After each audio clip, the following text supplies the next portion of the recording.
बहुत समय पहले की बात है। एक घना जंगल था जहाँ कोई प्रकार के जानवर रहते थे।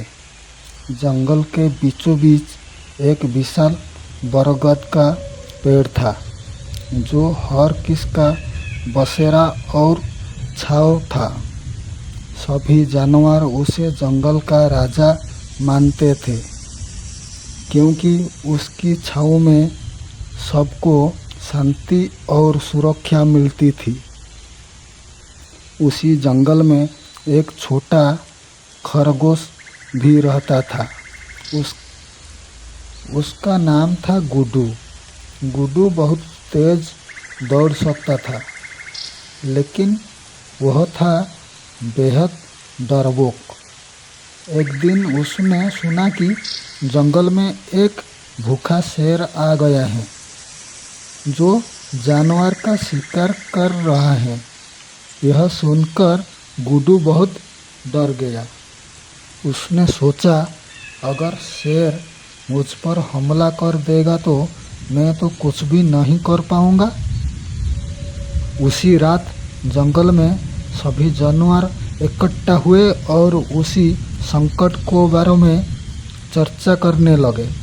सभी चिंतित थे क्योंकि कोई भी शेर का सामना करने की हिम्मत नहीं कर पा रहा था। तभी चुपचाप बैठा हुआ गुड्डू बोला, क्यों न हम सब मिलकर शेर का सबको सिखाएं। सभी जानवर उसकी बात सुनकर हैरान हो गए। एक नन्हा खरगोश इतना बड़ा सुझाव दे रहा था, फिर भी सबने उसकी बात पर ध्यान दिया और एक योजना बनाई। योजना के मुताबिक अगले दिन गुड्डू शेर के पास गया और बोला, हे शेर राजा, मैंने सुना है कि जंगल का राजा आप नहीं है, बल्कि नदी के पास वाला एक और शेर है।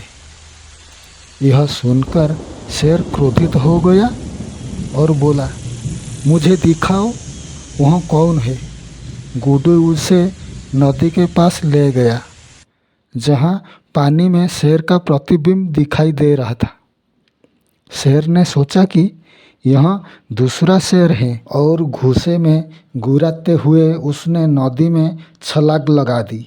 लेकिन नदी गहरी थी और शेर उसमें बहकर बहुत दूर चला गया। गुड्डू की इस चतुराई ने जंगल को बचा लिया। सभी जानवर खुशी खुशी रहने लगे और गुड्डू की हिम्मत और बुद्धिमानी के लिए उसका सम्मान करने लगे। उस दिन से गुड्डू सिर्फ एक नन्हा खरगोश नहीं रहा, बल्कि पूरे जंगल का हीरो बन गया। इस तरफ उस घने जंगल में फिर से शांति लौट आया और सभी जानवर एक साथ मिलकर खुशी रहने लगे।